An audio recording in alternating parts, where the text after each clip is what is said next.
The Financial Planning South Africa podcast is intended for professional financial advisors. All discussion is limited to publicly available information and should not be interpreted as legal, professional, or financial advice.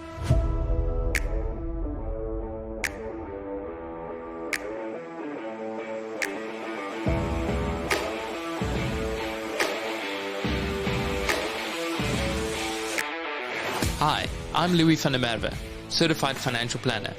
Join me every week where I get to have discussions with global leaders in the financial planning space to help you serve your clients better and run a more efficient financial planning practice. This is Financial Planners South Africa podcast.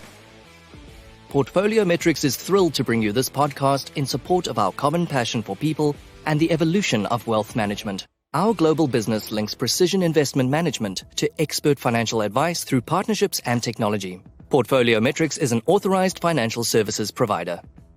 ComSpace is a revenue management solution developed specifically for independent financial advisors. It is a web-based application that tracks, allocates, and manages advisor revenue. The system seamlessly reads commission statements from financial institutions and can address any permutation of commission splits. ComSpace provides mind-blowing, out-the-box revenue business intelligence and analytics, along with super flexible reporting to effectively manage and grow your business. Welcome to another episode of Financial Planners South Africa. I've been looking forward to recording this episode with Dr. Moira Somers.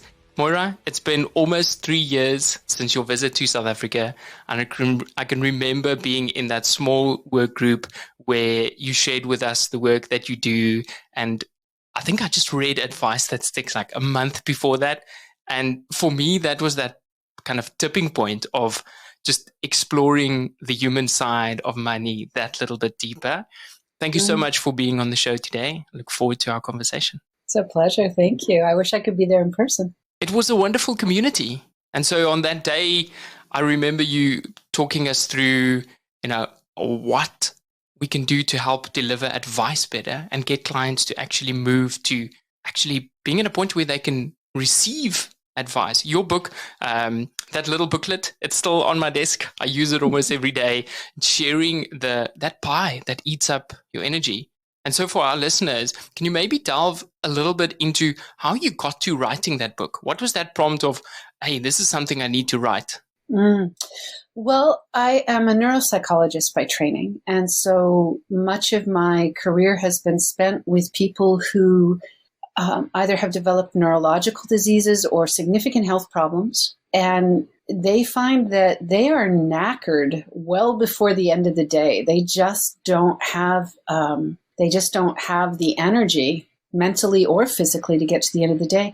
And so I started drawing this little pie that represented how life kind of uses up our mental energy over the course of the day, and what to do when you're not able to replenish. And that got requested so often. People would take it home and it was like, my precious, because it was a way of figuring out, am I allocating my mental energy in a way that really is in alignment with how I want things to go? I did my doctoral dissertation on procrastination. And one of the things that has always remained with me, Louis, is this idea that sometimes we are using up mental energy the way some of those instant on chargers in our office use up electrical energy. It's just they're always on in the background. They're always drawing off, right? And when that's happening at the mental level, it's like it's using up some of the cream.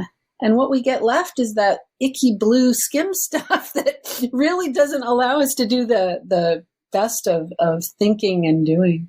So that was where that came from. There's been a bit of a shift to this kind of advisors as the role of thinking partners and helping clients, have better quality thoughts and I guess better decisions, facilitated through deeper questions. Do you think we're moving too far away from our role as financial planners? Gosh, I don't have my finger on the pulse of the profession, but from what I can see, I don't think so. I think there is still a long way to go. And when I speak to my own friendship network, my own family network, the work that I do with patients because I'm still a practitioner, and with some of my financial psychology clients, I'm still hearing that for many people, going to a financial advisor is like the equivalent of being put through an automatic car wash. Do you have those in South Africa, where you just like drive in the beginning and these brushes come and the water sprays down, and you come out, you get shot out the other end, and you're like, and you just had to like sit back and let the process happen, because it was almost like you weren't even consulted. And so my answer would appear to be that, no, I don't think the profession's swung too far yet. How do you go too far on listening? How do you go too far on finding out what it is that matters to people? It can feel a little, I think, as in any profession, all of us have technical things that we're responsible for, that we're ethically responsible for, and that we've trained years to do. And there's the personal stuff. And in many ways, if you don't get the personal stuff right, your technical expertise doesn't matter, unless you get to work with people when they're unconscious, right? Like, that's okay, maybe. But for the rest of us, we actually have to engage people's hearts and minds. We have to understand the context in which our advice lands, like not only their mental energy, what do they have the bandwidth for, but also the social context and the financial context, and so many other contexts, so that we can really tailor our advice and listen to what they're wanting from us. And I think your title of your book, that, giving advice that sticks, actually getting someone to implement it. You can be the best advisor in the world, but if you're providing advice and someone's not taking it and taking action from that, it means nothing. Well, and sometimes I regret the title even, Louis, because there's a kind of arrogance in it, or there can be, right, for all of us, that we think we've got the solution and these darn people who just won't implement it. And so we've got to get better at making them comply. and that wasn't the tone of the book at all. And it's really, what do professionals do? And I've been a professor at a medical school for decades, and the same dynamic exists within medicine. What do professionals do that is wrong, that gets in the way of even eager patients or eager clients actually being able to implement? It turns out that we do a lot of stuff wrong, which is like, breaks my heart to say that, because I really like to be right.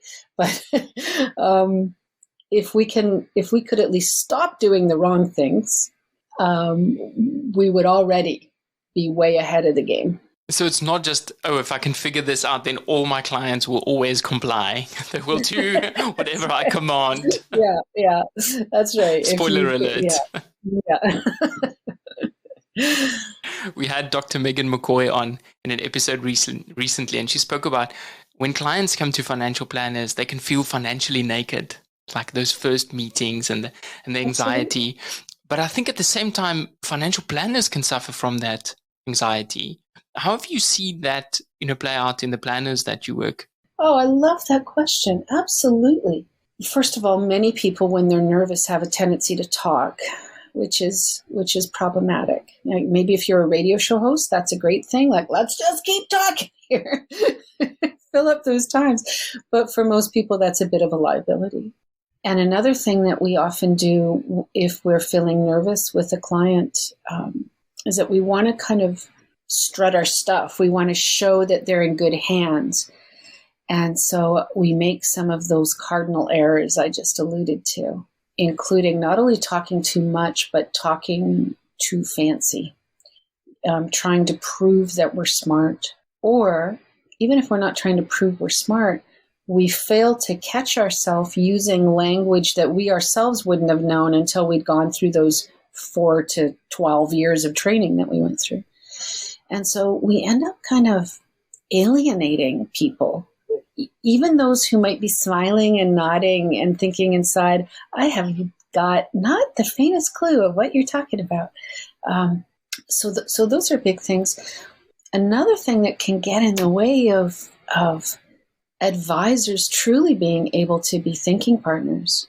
In addition to that, talking too much so that you don't know what it is you're supposed to be partnering on, is that advisors too, professionals too, have got this mental energy drain happening all the time, needing to really think about stuff.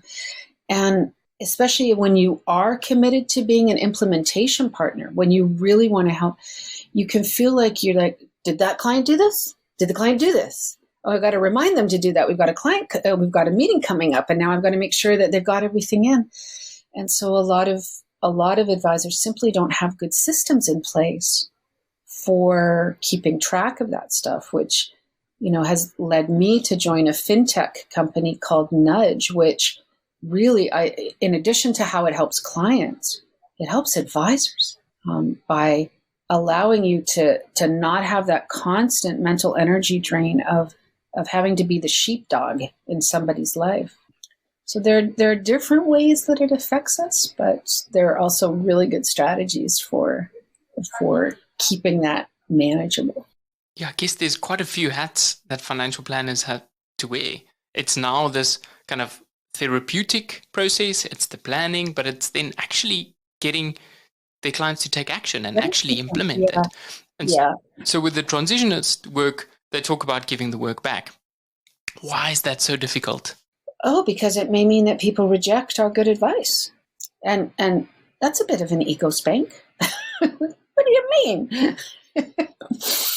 Or it can mean that we have to wait for readiness to happen, or that we have to work several steps back, or we have to refer out so that other people can do the work of getting folks ready. It's one of those things that I think new practitioners are often kind of stunned by. I remember even the difference between working in a hospital setting versus working in my own private practice. And perhaps there's the difference between working in a bank where there are certain protocols versus having your own financial planning practice. You recognize that, just the context in which advice giving takes place, whatever that domain of advice is, really affects how it is you need to show up and what kind of follow-up mechanisms you need to put in place, and how you navigate to the right kind of clients for you and vice versa. Moira, with this increase around kind of virtual consultations and virtual meetings, be able to work remotely or working from anywhere, has there been unintended consequences of the relationships that advisors have formed? In many ways, I think it has been really wonderful. And I'm actually hoping that advisors can lean into what it offers them, because the alternative is to kind of shake your fist at reality, which you can do, but reality is going to win every single time. For one thing, it does allow us to see the context in which our clients live. The Zoom stuff or the virtual platform, we actually get to see people's faces and see people interacting from a base in which they are much more comfortable. I think it turns it on its head. People have had to put up with their own discomfort. They've had to drive into often really busy city centers, deal with the stress of parking, go into your fancy schmancy office and feel like they're on your territory. And this it doesn't necessarily reverse it, but it helps to equalize it a little bit more. And so as an advisor, you can say, I didn't know you played guitar, or who's on the wall, or who did that painting, or it's a lovely way of having people be just a little bit more at ease in their own skin, so that you can begin to find out more about their lives. So I think that part's good. Are you concerned that something is lost in that, Louis? I'm more surprised by how beneficial it could be. We have a client that has kept off her video for 3 sessions, and she said she felt more comfortable not having video on, but she liked being able to see who's in the office and we can still have a conversation. Mm-hmm. And that's a client that would probably never put her foot in a financial planner's office. Mm-hmm. And so we have the opportunity to now help her and work through that process. There's a part of this that reminds me of the old days of financial planners going to their clients in the evening, sitting around the coffee table or the dinner table, talking about finance. And in South Africa, people have built up a resistance against that. They are so afraid of being sold an additional financial product because that was the old sales mentality. Right. Like, Yeah. how do you approach those barriers, that might be there just from a cultural perspective or past experiences? How long has it been since people actually did that? I think that problem will take care of itself because people who had that experience will just die off and nobody will remember that.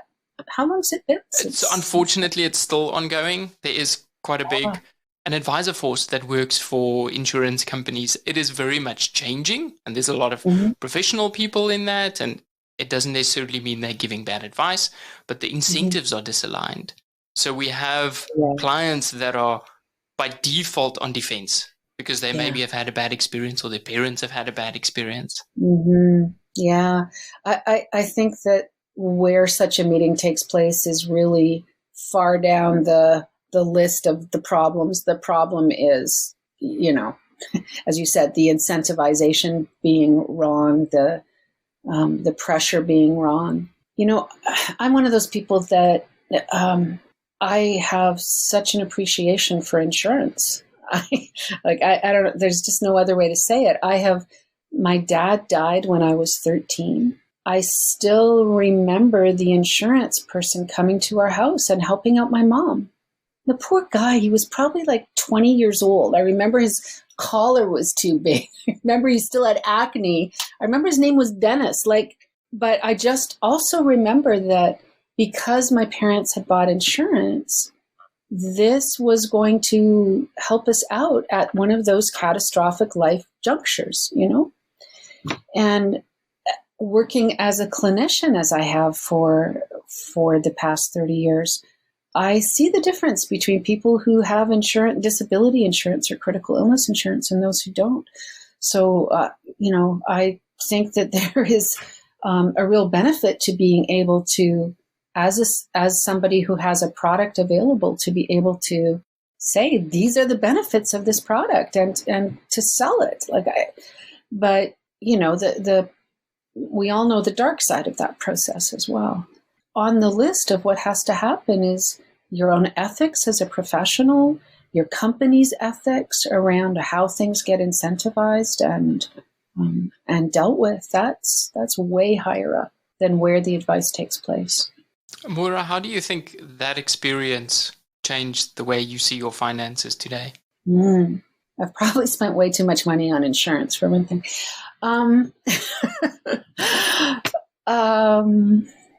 I think there has always been an awareness of the fragility of life itself, but also of life plans. I've had setbacks in my life, and as a transitions expert, Louis, that pretty much every life event money has got its tendrils into it, or the event has its tendrils into money. So sometimes I think I have been too financially nervous because of that early life experience. And so I've had to learn how to just kind of say, okay, the story that I'm in the grip of right now is this, and then just work through some of that, of being able to develop competencies that allow me to relax a little bit, to recognize that I have a higher than average need for savings. And just, to be, I married a man who also lost his dad when he was a teenager, and had a very different trajectory than I did, because there just weren't the kind of safety nets for his family. And so we've had this journey together of dealing with, in some ways, scarcity mindsets that weren't helpful, of trying to learn how to be protective without being crazy. Because, boy, working as a clinician and just living as a human being on this earth, I am so aware that anxiety is a beast with a bottomless belly. You can always find more to be nervous about. And you can tie money up into that so quickly. And so just learning to develop strategies for self-management, for self-regulation, about what can I control and what can I not? And what is a reasonable degree of precaution? And when am I just getting nutty? That's been my path, that I've really had to take that on. Okay, your mental roommate is just like taking over your life right now. You need to get her back where she belongs. Are there some of those techniques that you can share with us just to regulate ourselves, or someone that might be feeling like I'm getting sucked into this bottomless pit of anxiety, maybe financial anxiety? Like, what are the things that you would do with your patients or share with your patients? Yeah, well, I just did a 3-day retreat with advisors on this very issue. So let's just talk about being human, whether you're a client or an advisor or both. The good Lord has equipped us with internal signaling systems, and they can't lie. Like, our body operates at about the level of your average golden retriever, which is to say, it's adorable, but it's not terribly sophisticated. And that's good, because when we get super excited. Yeah. So whatever emotion we're feeling, we call it emotion, but it's actually a sensation. It's a physical sensation. And so just that willingness to say, what's my body signaling me to right now? It could be nothing. It could be something very meaningful. But if I don't recognize that my body is activated, I'm going to be in trouble. So just that ability to say, I'm experiencing the sensation of, oh, there it is again. You probably know where in your body anxiety resides. You probably know where in your body anger resides. And especially if you've had injuries or you have an illness, that again becomes one of those, it starts signaling to you. It's like, oh, I'm getting a migraine. It's like, yes, there's a storm coming in, but also that person is coming over for dinner tonight. This seems to happen every time that person comes over for dinner tonight. So the body is a really good indicator, a leading indicator of what's going on. And if you can further put an emotional label to that. So I'm noticing these sensations of, I'm feeling angry. I'm feeling envious. I'm feeling really uneasy. Just the ability to do that changes things neuropsychologically or cognitively. It actually starts us processing this experience in a different way, in different parts of the brain. If the body's inner golden retriever is meant to signal us to pay attention, when we do pay attention, it goes, you got this? Great. Right? It often just stops, right? Can go and lie down and now you can go lie down and then, right. And allow other parts of you to be in control. There's some research that says, the lifespan of the average emotion is, it's got a shorter lifespan than a fruit fly. It's 90 seconds start to finish in terms of the physiological cascade, unless you prime it with the story. And that's the third part. Right? So notice what your body is doing. See if you can consciously put a label to it, or at least say out loud, my heart is pounding out of my chest. Let me just really lean into that sensation. Often that will stop it. Then to say, the reason that I'm feeling this way is, and then we're off in the story again. Right? That son of a moose did it again, right? Or I think I might have just blown it with this client, or whatever. We've got stories we tell us, and that keeps the feelings going for a whole lot longer than 90 seconds. I think I've had some feelings going for decades, right? Like, because I so believe in the power of this story that I'm telling myself that the body just goes, oh, okay, you need some more of that neurochemistry? I'll give you some more of that neurochemistry. Does that ingrain it even further? Kind of. Absolutely. Because it happens so often, it just continues happening? Yeah, it happens because it's happened. And because we are often so much more committed to being right than we are to learning and changing. Yeah. So getting getting awareness of the story is also part of the strategy for managing and regulating ourselves. And then, everybody's probably you could have a call-in show about people's favorite ways of re-regulating. Some of the ways that people do it are effective, but not terribly healthy. You could take a belt of scotch if you wanted to calm down a little bit. You could get yourself some liquid courage. You could leave.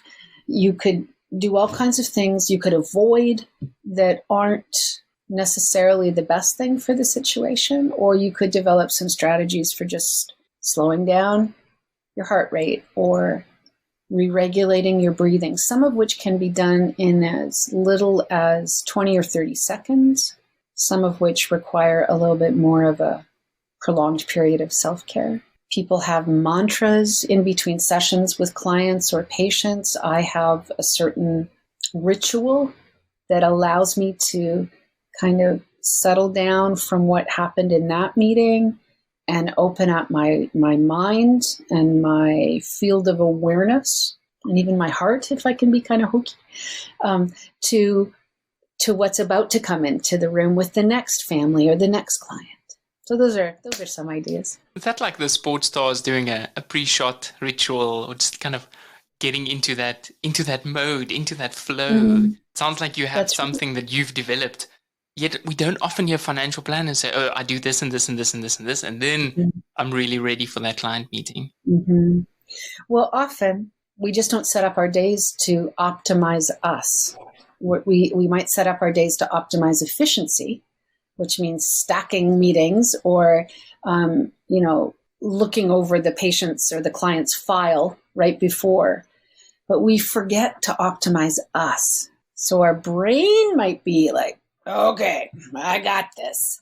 But our receptivity might be really off. We may be way too full from what happened previously. We can't receive anymore because we're overflowing from this previous thing or from what happened with our kid or our spouse or our neighbor. Maybe there should be a guideline, like when they say you shouldn't be shopping for food when you're hungry, you shouldn't be managing your diary when you're busy. Like it feels like those two. That's right. And you should not go into a client meeting still revved up from the previous one. You've got to deal with the remains of the day, the remains of the session, or you're just not bringing your A game to the table.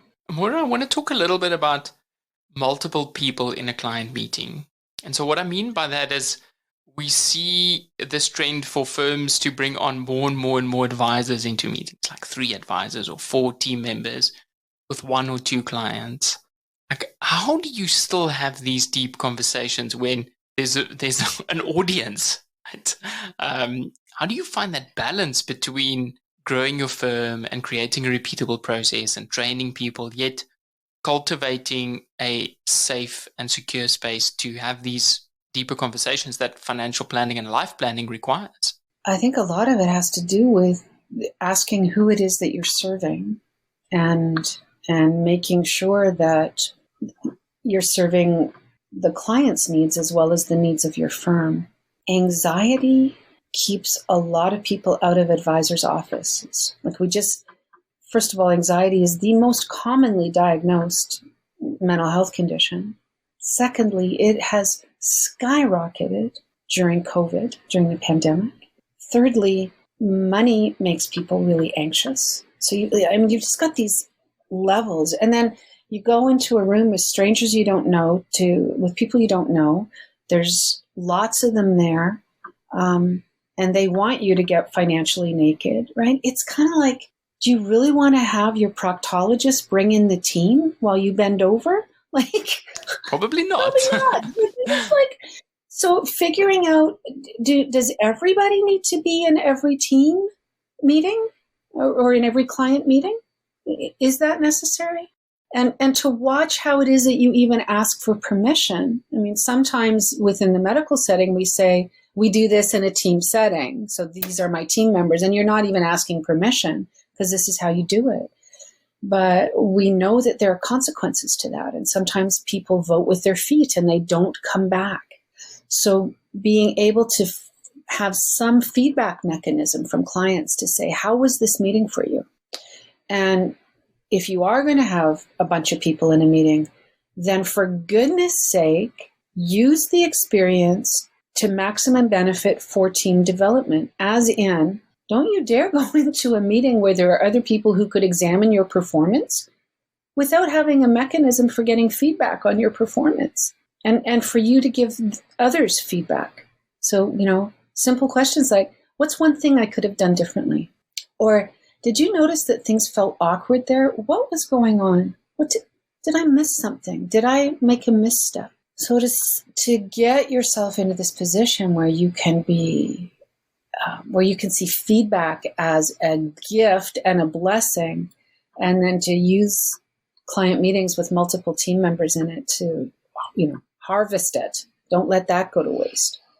One of the transitionist planners said that she often has walking meetings with her clients, right? They go for a walk and they have a conversation, and can probably be a lot more productive than sitting around a boardroom table and, looking at the figures. It depends on the session. For sure, sometimes you have to be at the boardroom table or looking at a computer, but movement is one of the ways of actually dealing with anxiety, right? Again, it's that golden retriever. It's settling down the central nervous system so that it can do its best thinking. Our central nervous system is always designed to kind of deal with the most pressing issue. And when we're nervous, we do not rise to the level of our best self. We sink to the level of our training. We sink to the level of our practice or our habit. And so if we don't have ways of getting out of a heightened emotional state by feeling safe with somebody, then we won't. So I often go for walks with patients who are almost inert with depression or grief. Just say, "You want to go for a walk? We don't have to talk if you don't want to." But I'm a psychologist. That's not what an advisor necessarily do. But you can certainly think of some situations where it would be helpful to go for a walk with a nervous client, to go for a walk with a grieving client. Somebody's just lost, to be able to say, would this be helpful? Would this be helpful? Just take your cue from them. Can we explore a little bit more those clients that is in that early stage of grief? Sometimes it's really hard to actually get things to move forward. And so what would be helpful to use as a framework maybe for those early stages of grief? I think there's often a protectiveness and a wisdom, just a built-in human wisdom about staying inert for a time when you are in grief. You're kind of supposed to be grieving. A major attachment has just been disrupted, and humans are fundamentally attaching creatures.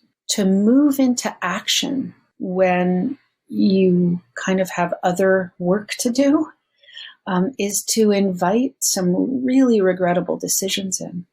So I think we advisors it would behoove them to kind of respect what the primary needs are and to check that out with the client. So if getting the insurance papers in place so that you can keep the lights on and get food on the table, if that is part of the what absolutely needs to be done now list, then be there to do that.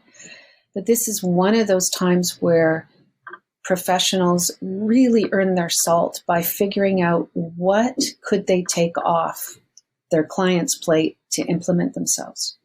To be able to say, ethically, of course, if you want to sign this, I can take it from here. You don't have to do anything else. But if you don't want to sign this, if you want to wait till you're able to, really think about it or talk about it more, we can also do that. You can help them, that part of the thinking partner thing is you will, at a certain point in your career, have dealt with far more death through your clientele than any one of those clients will have. So you will be able to say, these are the things that typically are most important to be done in the first couple of months. Do you have anything else that you know of? What are you concerned about? Would you like me to get going on this so that you can do the other things that you need to do, which might include a whole lot of nothing for a while. I must find that part more challenging when someone just wants to do so many things. Getting them to take time to grieve and to say, okay, well, I'm comfortable not doing this now. Mm-hmm. Yeah. And just listen to the language, getting them to. It's like, well, good luck with that. It's like trying to get somebody sober. Like, in the history of alcohol, nobody has ever got somebody sober. We might, at the most, we can turn somebody into a dry drunk if we lock them up, but that's not the same as being a healthy, sober person. It's all internal work.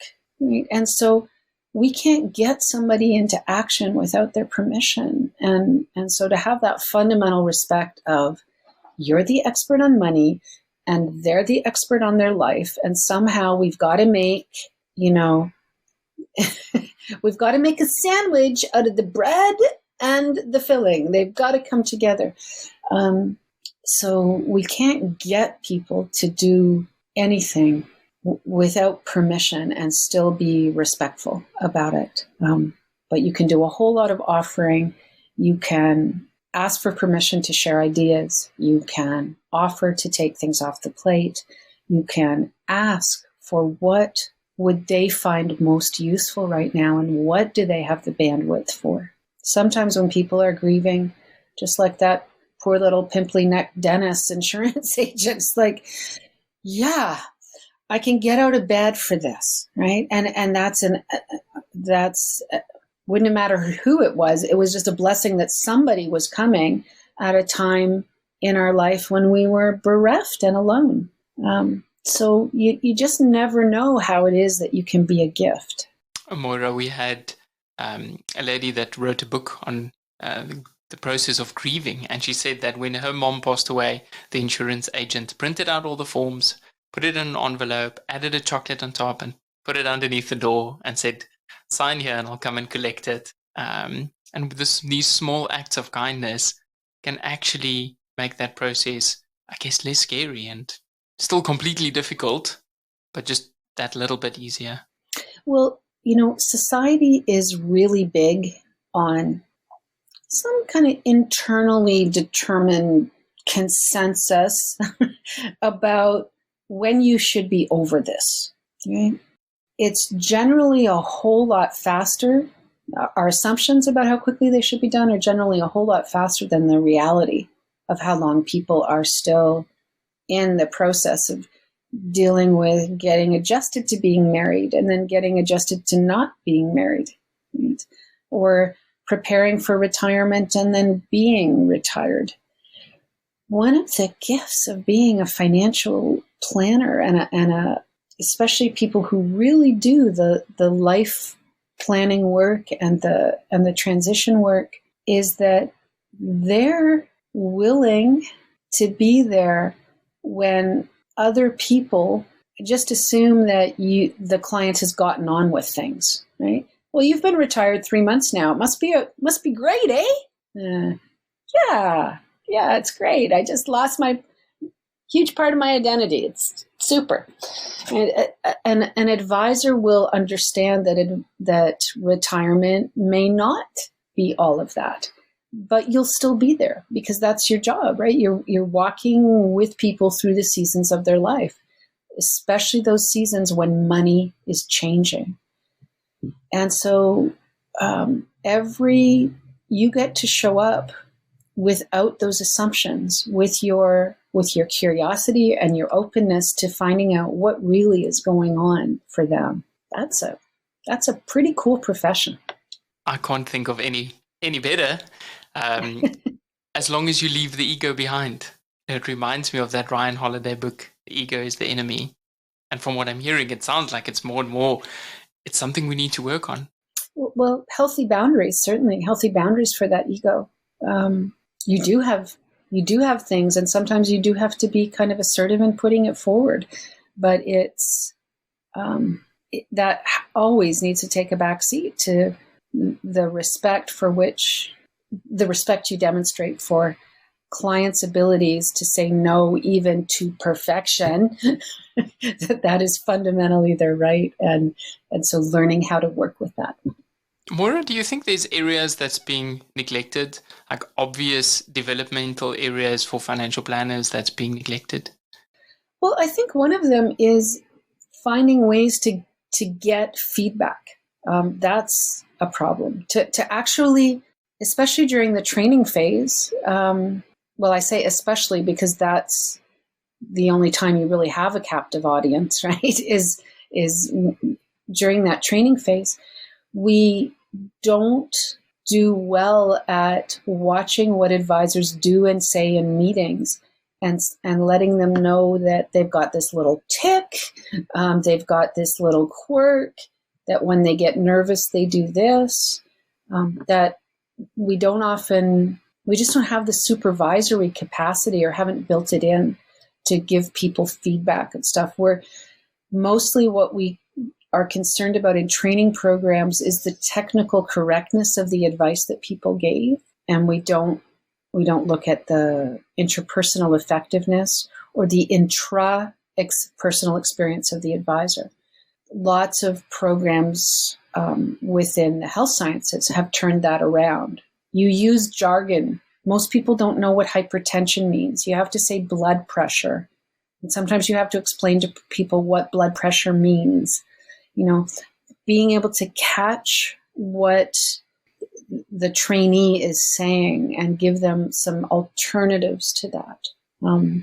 I was reminded of, because I just did this 3-day retreat with advisors on the personal side of things, about being in the office with my supervisor when I was a trainee, when I said something to a patient who was dying of COPD, used to be called emphysema.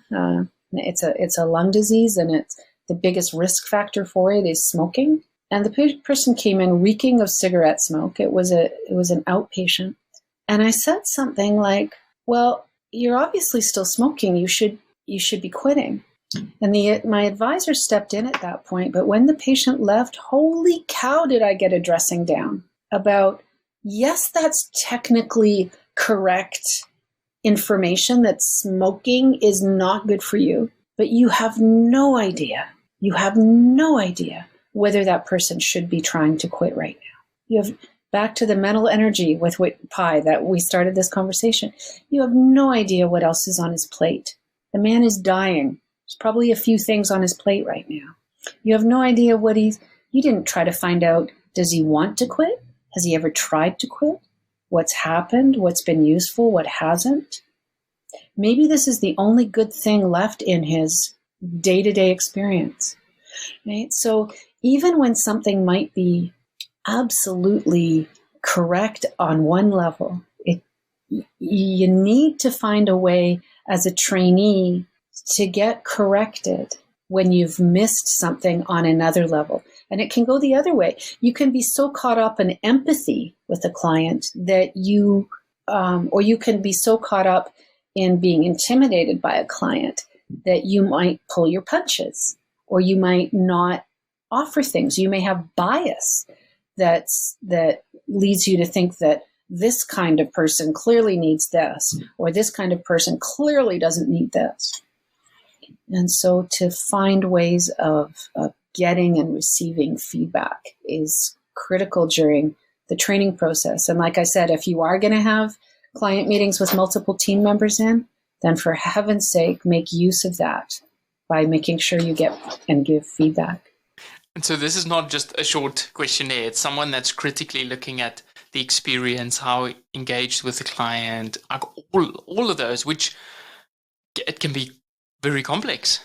Sure, it can, but we don't learn complexities. We learn little step-by-step things. So the feedback needs to be accordingly. Right? Here's one thing you might want to try next time. Or did you notice this? That's how we get better. I love that. And as you're saying this, I'm thinking, how are we going to be implementing this in our business through joint meetings? And like, is there a purpose? Moira, this has been so wonderful and so helpful for myself, for the financial planners listening to this. I want to thank you for the work that you do. If anyone wants to reach out to you, where can they learn more about your work? They should invite me to South Africa, don't you think? But in the meantime, well, I am officially inviting you to Cape Town. I would love the world to open up again. moneymindandmeaning.com is my website. And if they're interested, the book is called Advice That Sticks. Thank you so much. Thank you.